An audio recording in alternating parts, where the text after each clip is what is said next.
Hello friends, మన Python series లో భాగంగా ఈ రోజు మనం డేటా టైప్స్ గురించి మాట్లాడదాం. Okay, so already variables, literals మనం మాట్లాడాం కదా. సో మనం మొత్తానికి మన వాల్యూస్ ని మెమరీ లొకేషన్స్ లో స్టోర్ చేస్తాము, వాటికి నేమ్స్ పెట్టుకుంటాము. అదే మనకి వేరియబుల్స్ అంటే అని చెప్పి మాట్లాడాము ఆల్రెడీ కదా. సో అయితే సరే, మనం నేమ్ పెట్టుకుంటాము, మెమరీ లొకేషన్స్ అలొకేట్ చేస్తాము. కానీ ఒక వాల్యూ స్టోర్ చేయాలంటే ఎంత మెమరీ కావాలి, ఎంత మెమరీ అలొకేట్ చేయాలి, ఎంత ఇస్తే ఆ వాల్యూ స్టోర్ చేయడానికి సరిపోతుంది అనేది ఎవరు డిసైడ్ చేస్తారు? Data type. ఓకే, సో కాబట్టి మనకి డేటా టైప్స్ ఏం డిసైడ్ చేస్తాయి?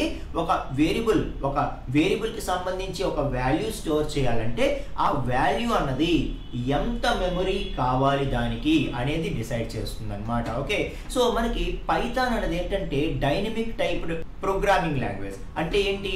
సో మనం మిగతా ప్రోగ్రామింగ్ లాంగ్వేజెస్ తీసుకుంటే అక్కడ మనం సింపుల్గా a=10 అని ఇస్తే సరిపోదు అనమాట. వేరియబుల్, వాల్యూ, లిటరల్ మనం చెప్తే సరిపోదు.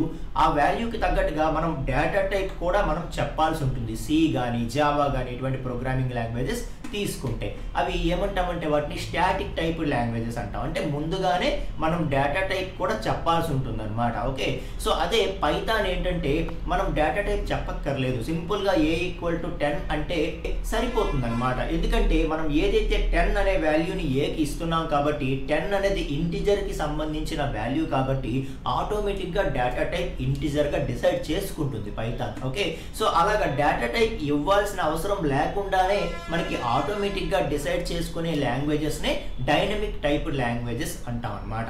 అలా పైథాన్ అనేది dynamic typed language. Okay, so అయితే మొత్తానికి ఏదైనా సరే డేటా టైప్స్ అనేవి బ్యాక్ ఎండ్లోనైనా వర్క్ అవుతాయి కదా. కాబట్టి ఏమేం డేటా టైప్స్ మనం తెలుసుకోవాలి కాబట్టి okay, so list of data టైప్స్ని నేను ఇక్కడ మెన్షన్ చేస్తున్నాను. ఓకే, సో వీటిలో ఇంపార్టెంట్ డేటా టైప్స్ అన్నీ కూడా నెక్స్ట్ షార్ట్ వీడియోస్లో మనం కంటిన్యూ చేద్దాం ఫ్రెండ్స్. ఓకే, ఈ సిరీస్ ఎవరైతే ఫస్ట్ టు లాస్ట్ వరకు ఫాలో అవుతారో చాలా కాన్సెప్ట్ మీరు నేర్చుకుంటారు. ఓకే, సో మీరు ఒక్కరూ నేర్చుకోవడం కాదు, మీ ఫ్రెండ్స్ కూడా నేర్చుకునే అవకాశం ఇవ్వండి, వాళ్ళతో షేర్ చేయండి. ఓకే, అలాగే మన అకౌంట్ని ఫాలో చేయండి ఫ్రెండ్స్. Thank you.